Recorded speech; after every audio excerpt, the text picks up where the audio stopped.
mean, how did you guys kind of spend this week without having a game? And what is it about Liam that makes him seemingly slump proof at the plate? Yeah, I think any baseball player would put their shield up against that particular phrase, but I think, the fact that Liam is a hard worker, he's athletic, he's got savvy to him. I think a lot of it he comes from a great family, and then also a brother who played in the big leagues. Kind of gives you an overall combination. He's super well rounded. So he's athletic enough. He could bunt or beat out a 6-hole ground ball. He's got enough savvy and experience to realize, put things into perspective, I guess, and not get caught up in the wrong things or let anything get him too excited or too down. And then too, that work ethic thing. I mean, he's constantly working and then also doing it in a way that he's not wearing himself out or complicating things. It's work up into the point where you've established whatever it is you're trying to get better at or achieve that day, and then move on to the next thing. So I'm listing just a few qualities, but I think because he's so well-rounded, you get well-rounded play every day. And a lot of these kids, I think we're performing better as a group, kind of the sum over the parts thing, because of who they are as kids. And then that would have to branch up to who their parents are. Because as much as you guys know what I think of Q, I mean, that culture in the weight room, and then our coaches do a good job, but we also only get them for a couple years. And, they're with their families for a lot longer than that. And I think the impact that's been made there shows up on our field, fortunately for us. And then to go back to your first question, it was a blessing this week to have Saturday be the finale. So instead of just kind of having an awkward week where you don't have that midweek, our guys got to focus on their finals, which is why we did not have a midweek, and also kind of reset themselves a little bit. Enjoy Saturday's win, relax on Sunday, Monday, get in the weight room, but not do much. Yesterday, get on the field, but keep it very light instead of having a full game day. And I really feel like some batteries will be recharged because of that. And now we'll just go into our very normal Wednesday practice and Thursday routine at Missouri. So the timing was right with the kind of the whole setup. We're very fortunate for it to click that way. John? What kind of point of pride is it that you have 8 that are getting their degrees, and it's really a nice diverse group? You have a member of the 05 team and Julio Bourbon. You've got 2 young men and Will and Pete that are getting their masters, and 5 that are getting their degrees, including a member from the junior college ranks that you brought to Knoxville. Yeah, no, it's a point of pride, starting with we're so proud that we have Megan Anderson with us, our academic coordinator. And it also frightens me anytime y'all ask academic questions, because I don't know what we would do without her. I've been able to work with her here and in previous years too. And you're not going to replace her or find anybody that's even close. So it all kind of starts there. But it is something you want to present to families, that the purpose of coming here is to grow as a man, regardless of how many games you win.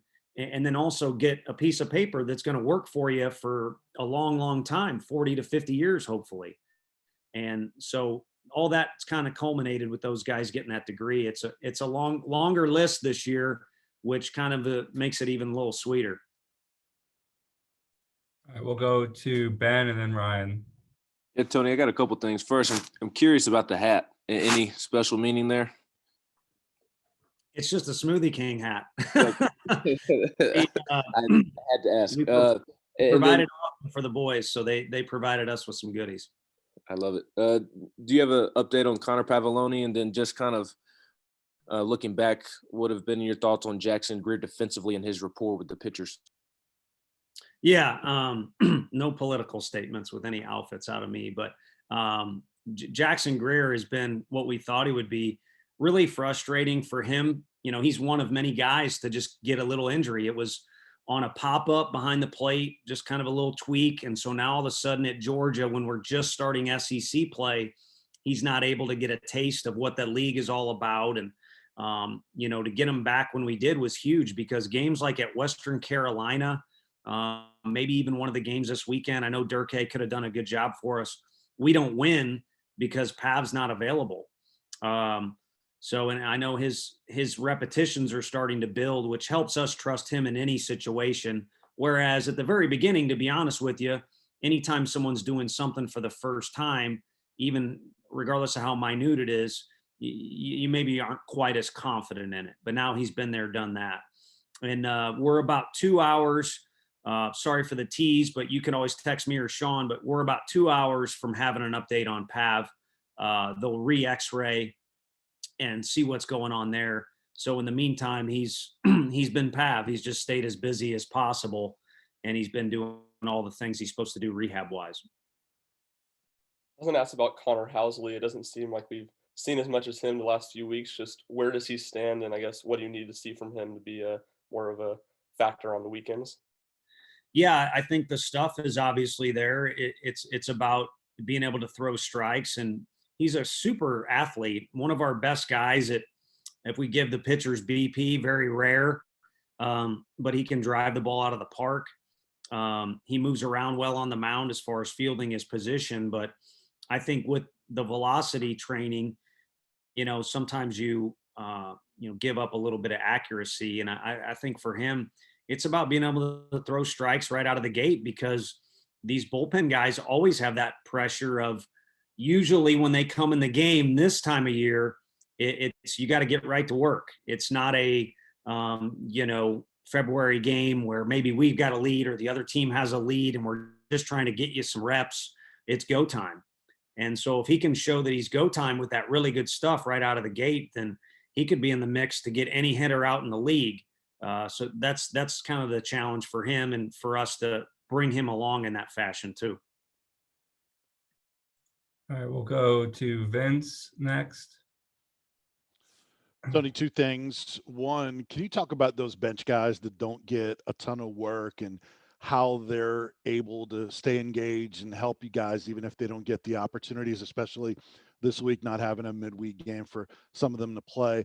And then can you talk about Jalen Ortega specifically? I know he was a guy that excited you guys in the fall with how he was raking, but just hadn't had a ton of opportunities and just didn't have the numbers in there. How's he coming along?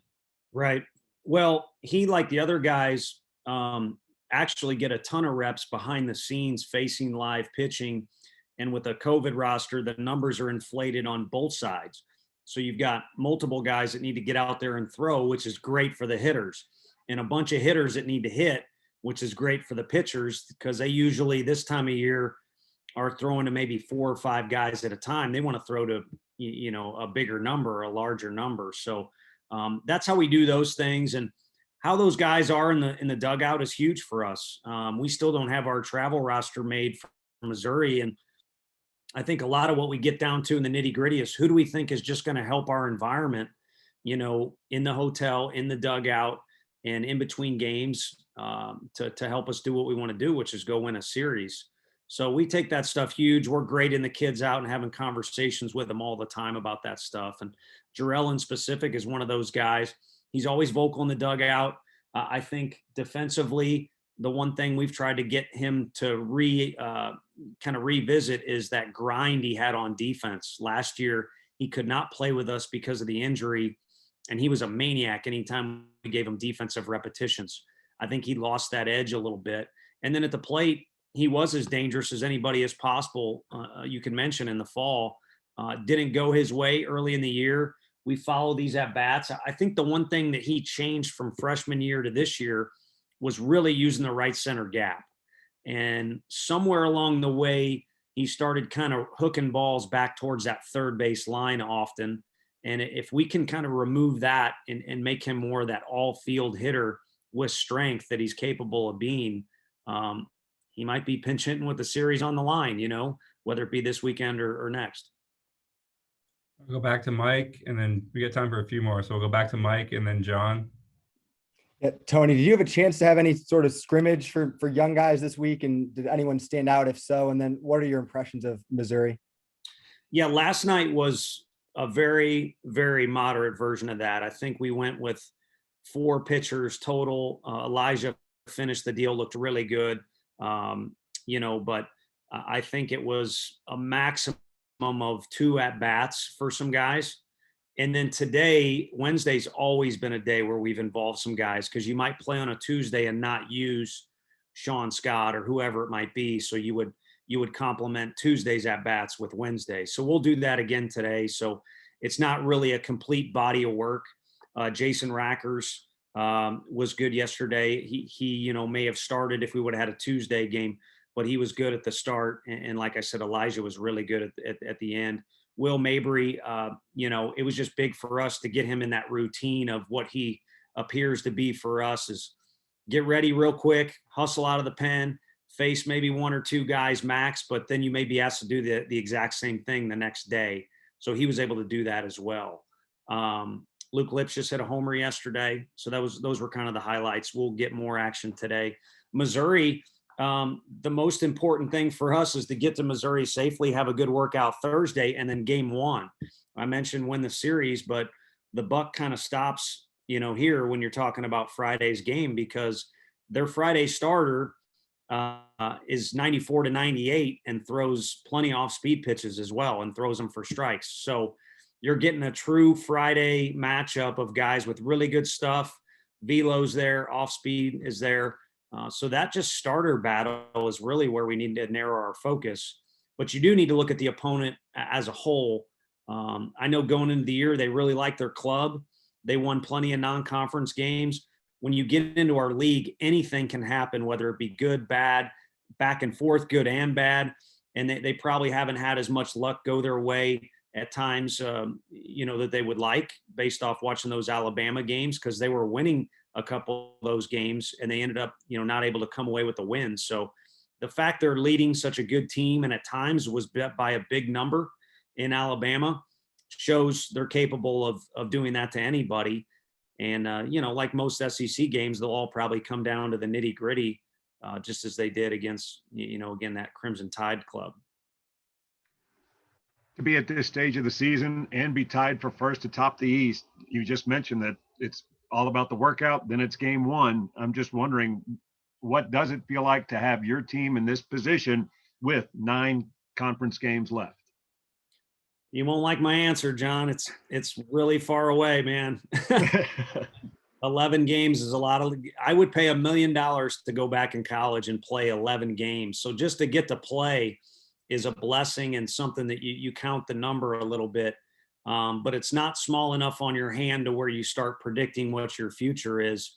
Because we do want to play into June, obviously, but we talk so much about May around here, and now we're in it. And we started off on a good note, fortunately, against Kentucky in May.